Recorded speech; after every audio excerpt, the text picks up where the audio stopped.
తిరుమల శ్రీవారి ఆలయంలో శాస్త్రోక్తంగా శాంతి హోమం ముగిసింది. లోక కళ్యాణార్థం సర్వదోషాల నివారణకు శాంతి హోమం చేసినట్లు టీటీడీ ఈవో శ్యామలరావు తెలిపారు. లడ్డూ ప్రసాదాలు, ఇతర నైవేద్యాల పవిత్రత, దైవత్వాన్ని పునరుద్ధరింపచేసేందుకు సోమవారం శ్రీవారి ఆలయంలోని బంగారు బావి చింతగల యాగశాలలో శుద్ధి, శాంతి హోమాలను టీటీడీ నిర్వహించింది. శాంతి హోమం ముగిసిన అనంతరం ఈవో శ్యామలరావు అదనపు ఈవో వెంకయ్య చౌదరితో కలిసి మీడియాతో మాట్లాడారు.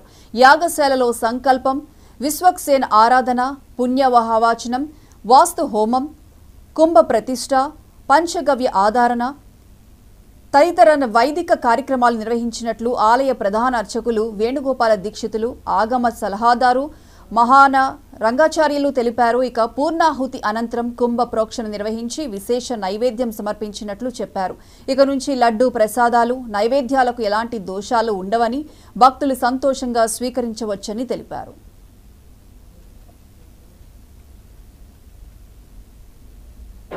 అది జూలై మాసంలో వచ్చిన ట్యాంకర్లలో ఆ కల్తీ ఉందని గుర్తించి అప్పుడు పంపించిన ల్యాబ్ రిపోర్టులు ఇప్పుడు తెలియడంతో భక్తులందరిలో ఆందోళన మొదలైంది. కానీ భక్తులు ఎలాంటి ఆందోళన చెందాల్సిన అవసరం లేదు. స్వామివారికి ఆ యొక్క జూలై మాసంలో నెయ్యిని మార్చడం జరిగిందని అధికారులు ధృవీకరించారు. ఆ నెయ్యి అంతా బాగుందని మన ల్యాబ్ రిపోర్ట్ ఇవ్వడం జరిగింది. కాబట్టి దానికి ముందు జరిగిన దోషాలు అవన్నీ ఉంటే కూడా మనకు తెలియదు. అప్పటికీ అయినా తెలియక జరిగే దోషాలకి శ్రీవారాలయంలో వైగానస భగవత్ శాస్త్ర ప్రకారంగా పవిత్రోత్సవాలను 3 రోజుల పాటు శ్రావణ మాసంలో ఏకాదశి, ద్వాదశి, త్రయోదశి రోజున వైభవంగా నిర్వహించడం జరిగింది. ఈ పవిత్రోత్సవాల్లో సంవత్సరంలో జరిగిన సమస్త దోషాలు, ద్రవ్యలోపము, క్రియాలోపము, ద్రవ్యలోపం అంటే ఇదే. ఇట్లాంటి మనం వాడే ద్రవ్యాలలో ఏదన్నా లోపాలు ఉంటే అవన్నీ తెలిసి తెలియక జరిగే లోపాలన్నీ తొలగిపోవడానికి పవిత్రోత్సవాలతో తొలగిపోయినాయి. కాబట్టి ఆ లడ్డూలు మనం స్వీకరించామే అన్న బాధ మనకు ఎవరికీ అవసరం లేదు. స్వామివారి యొక్క నైవేద్యం అయిన లడ్డూలు పరమ పవిత్రమైంది ఎప్పటికీ. కాబట్టి భక్తులందరూ కూడా ఆందోళన చెందాల్సిన అవసరం లేదు.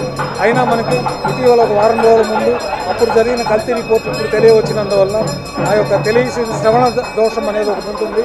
ఇప్పుడు మనకు తెలిసింది. మనం రోజు గుళ్ళోకి వెళ్తుంటాము. వెళ్ళినప్పుడు మనకెవరో మన ఇంట్లో కానీ మన బంధువులు కానీ మనకి ఈ శౌచాలు అశౌచాలు ఉన్నప్పుడు ఆ విషయం తెలిసినప్పుడు మనం దాన్ని ఆచరిస్తాం. కాబట్టి ఇప్పుడు మనకు తెలిసింది కాబట్టి ఈ యొక్క దోషం విషయం దాని పరిహారార్థంగా ఇంకా ఎక్కడైనా ఈ దోషం ఆనవాళ్లు మిగిలి ఉంటాయేమో అని చెప్పి ఏదైనా చేయాలని సంకల్పించినప్పుడు వైకానస భగవత్ శాస్త్రోక్తమైన విధానంలో శాంతి హోమము, పంచగవ్య ప్రోక్షణ, కుంభ ప్రోక్షణ కార్యక్రమాలతోటి ఇదంతా దోషాలు పోతాయని మనకు ఆగమ శాస్త్రాల్లో చెప్పబడింది.